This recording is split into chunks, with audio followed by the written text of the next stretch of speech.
Ty Simpson is in QB country in Nashville, getting some working with his pops and also getting some working at UT Martin with his pops. Jalen Milroe is still in South Florida, and I'm telling you, he's got a chemistry with Malik Benson. Jalen Milroe's got a chemistry with Malik Benson. He's got a chemistry with Emmanuel Henderson, and he's got something going on with Kendrick Law.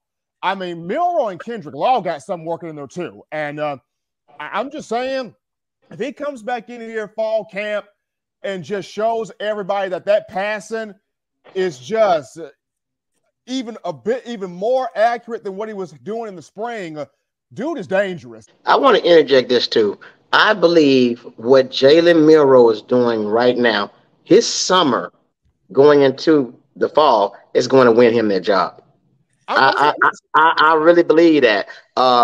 You know, especially when you're getting chemistry with the guys on the team, and what you're doing when you're doing stuff like that on your own, you're taking them down to Florida and all this other stuff, man. Now they are playing harder for you because the chemistry's there, and they believe that you really, really want to win. Now, nothing against Ty Simpson where he's working out with his dad, but you're still not developing chemistry with the guys. And the guys, they know who they want to play for, and they're going to play harder for the person who they believe in, who they've gone to battle with, even on the off season. You're working out, you taking the guys to camp, and these guys are seeing this.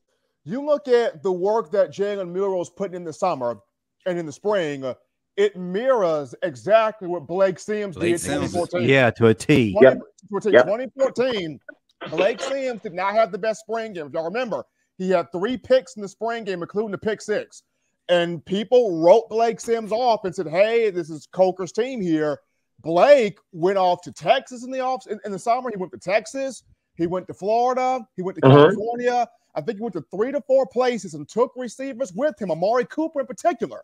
And they worked and they trained and they developed and they grew.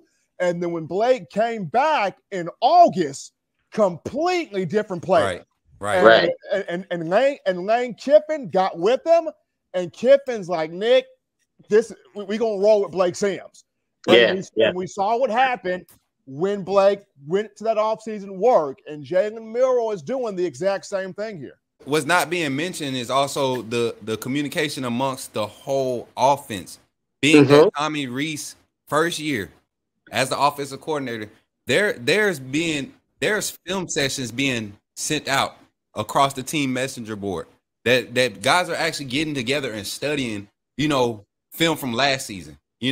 How's this concept going to be applied here? What is my quarterback supposed to be? What am I supposed to be seeing at this time when my quarterback see this? And all these conversations being had surrounding the quarterback room. I think the no-brainer move is to start Jalen Milroe. Yeah. The confidence behind this guy, even with his inability to be secure with the ball he knows how to win. He reminds me of a more dynamic Tebow. The guy just knows how to win. He knows how to go out there and make the plays to win. They might not be perfect. 70% of the plays going to be horrible, but them 30% of plays, he's gonna win. The defense that we're going to have this season, we can afford a Jalen Milroe last season. If Ty had shown up, I think that makes Jalen Milroe even better, though. You get what I'm saying? Because this thing was planned by Jalen Milroe before the end of spring. Them guys. I remember. I think last year he had Ja'Cory Brooks in Florida with him. When Bryce went off the Manning passing camp or whatever it was. Jalen Milroe and Ja'Cory Brooks, and I think it was just those two in Florida. They had their little clip on Snapchat or TikTok, one of them. But man, it's just to see that growth in Jalen Milroe, man. I'm confident. I'm confident in whoever steps up. Honestly, hey, Coach, you know what? I'm gonna say this too, man. I've also been on like the Bama fans pages on social media, and now guess what's happening? The fans are starting to tilt towards Jalen Milroe. They don't. Of course, we got some good old boy fans. They don't want to admit it, but they're starting